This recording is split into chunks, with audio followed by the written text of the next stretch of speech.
What's going on, everybody? I am your host Discriminated, and welcome to my Mass Effect Andromeda DLC speculation video. If you couldn't tell by reading the title, there are going to be story spoilers in this video. So if you continue watching the video, after me giving you a vocal spoiler warning as well, in case you couldn't read, then, if you continue watching the video without having played the game completely, or not planning on playing it, or if you intend on playing it without having played the game already and you spoil yourself, that's your own damn fault. But anyways, let's get into this DLC speculation. Now, my entire DLC speculation hinges on the fact that there are these two arrows on the left side of the cluster portion of the galaxy map. And the reason why I say that these two arrows are DLC locations is because of the fact if we dive into a system and we move our map across the way, if you take a close look at the arrows are exactly the same shape. It's just that the ones on the cluster map are much more opaque. So that leads me to believe that these are going to be DLC locations. Now, as for the first DLC, I am pretty sure it's going to have us rescue the Quarian Ark, because at the end of the game we get a warning transmission from the Quarian Ark telling us not to go where it is. And that means that the Quarian Ark is in trouble. And I believe Ryder is the type of person to actually head down there and find out what exactly is wrong with the Quarian Ark and bring it back home to Andromeda. So it's chilling out in dark space.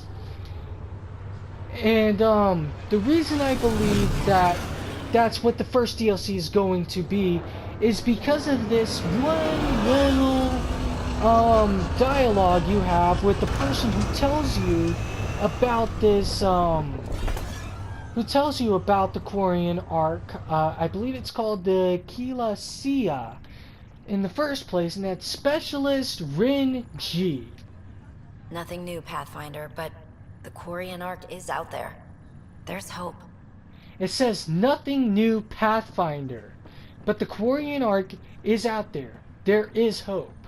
Which means that this is going to be a DLC. It just makes sense in my brain for us to have to go rescue the Quarian Ark. I believe it is called the Arkela Sia. It just makes sense for us to rescue that in the DLC, because it doesn't make sense for us to get that in a sequel. So obviously it's not big enough for a sequel in my opinion, which means that it's perfect for a DLC. So yeah, that makes a lot of sense to me.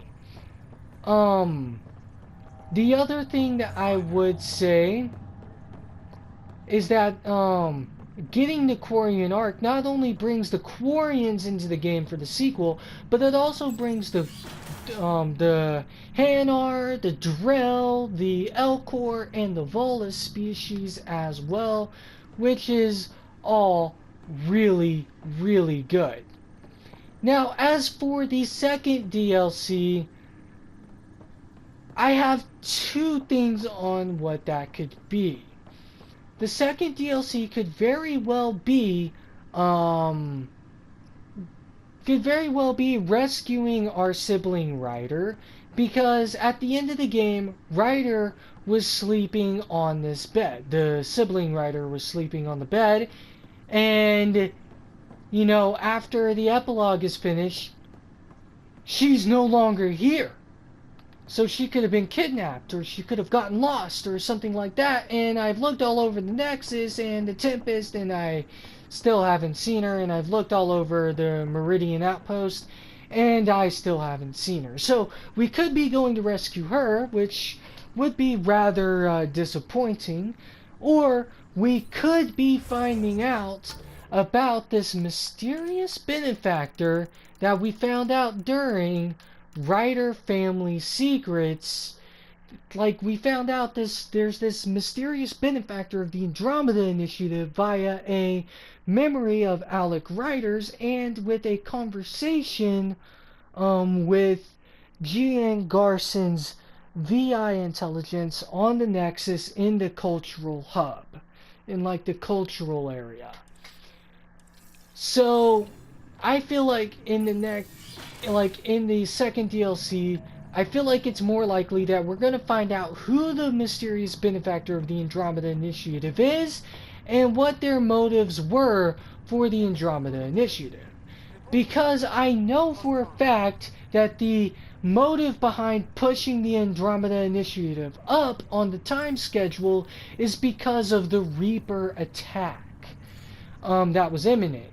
And we find that out through one of Alec Ryder's memories as well, and we also hear about it during one of the archives on one of the encrypted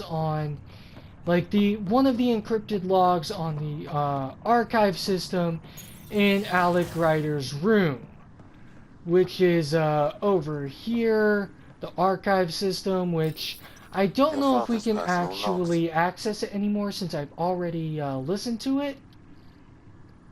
The benefactor. Okay, wait, no. Crap. Alright, well, whatever. I'll just skip through this because I've already read this. But we've got bigger this problems ain't at it. the moment. Habitat 7 may be a bust. Finding a home is all that matters now. Okay, so what about, I believe, well, you know what, fuck it, just log off. We basically learn about the Reaper attack through one of the memories, and it's mentioned in the, archive logs. In your father's archive logs. So, that's what I feel like most strongly is what the second DLC is going to be. And the reason why I feel like these three things could possibly be the DLC locations that are on the cluster portion of the galaxy map is due to the fact that it's not going to have anything to do with the Primus, because the Primus is the Primus during the final cutscene is pretty much set up to be the is pretty much set up to be the antagonist of Mass Effect Andromeda 2. And I honestly think that the mystery of who launched the Scourge as a weapon and like I keep being quiet because of these subtitles and I'm reading them, and it's hard for me to talk and read at the same time. But shit, what was I saying? I kind of lost my train of thought. Oh yeah, that's right. I feel like the mystery of I was thinking out loud again. who the I do that when I'm of like excited, who launched the Scourge, of like who launched the Scourge, and like who they are and why they launched the Scourge as a weapon against the Jardaan. I feel like that is going to be, you know, kind of like a sequel thing. I feel like it's not exactly a, I guess you could call it a topic for a DLC. I feel like it's too big for a DLC, and same with finding out who exactly the Jardaan were and what exactly the true purpose of the I guess you could call it the remnant vaults and the remnant artifacts and stuff like that, and the remnant constructs are. I feel like that's a bigger mystery for the sequel, and once again, I feel like us taking on the Primus in the DLC just doesn't make sense. So, yeah, I feel like the DLC, a for sure DLC in my mind, is going to be us rescuing the Quarian Ark. And I feel like, you know, two potential DLCs for the other DLC location is us going to be rescuing the sibling writer, because we can't find writer anywhere. I've tried looking everywhere and I haven't been able to find writer. And like the sibling writer at the very least. And the other one could be us finding out who the mysterious benefactor is of the Andromeda Initiative, and finding out what their true motives for backing the Andromeda Initiative were. But anyways, I feel like that does it for this video. If you found the video informative, give me a like. If you'd like to, speculate on what your thoughts on those two arrows on the galaxy map could be, feel free to share your thoughts in the comment section below. And, share the video. I want to get as many people in on this as possible. So share the video, please. And, if you'd like for me to talk about why the Mass Effect Andromeda opening made no mention of the Reapers, then make sure you leave a comment in the comment section below, and I'll probably tackle that tomorrow. But anyways, I'm pretty sure if you tune in later today, there will be an episode of Batman the Telltale series, and there will be an episode of Fallout 4. And then tomorrow I feel like I will go ahead and tackle the topic of why Mass Effect Andromeda made no mention of the Reapers in its opening. But anyways, that does it for this video. I'm kind of getting a headache from this headset, and so yeah.